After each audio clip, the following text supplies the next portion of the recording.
So hi guys, today I'm going to show you how to hack Subway Surfers. So I'm making the video after so many days as I was busy in doing exams. My unit test 2 hours started. So I was so busy and so in tension.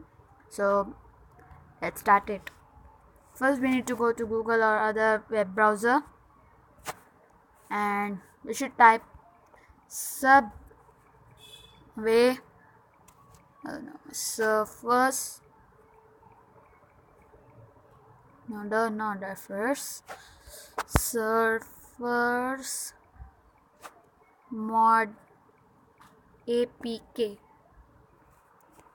So before watching this video, please like, subscribe and comment whatever you like. So this is android.com.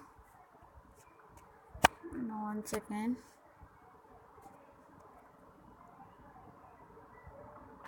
So here is android.1.com.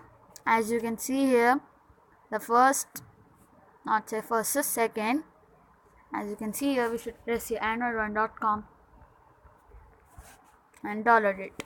So please trust on me because I don't have enough MB, so that's why I'm not downloading it.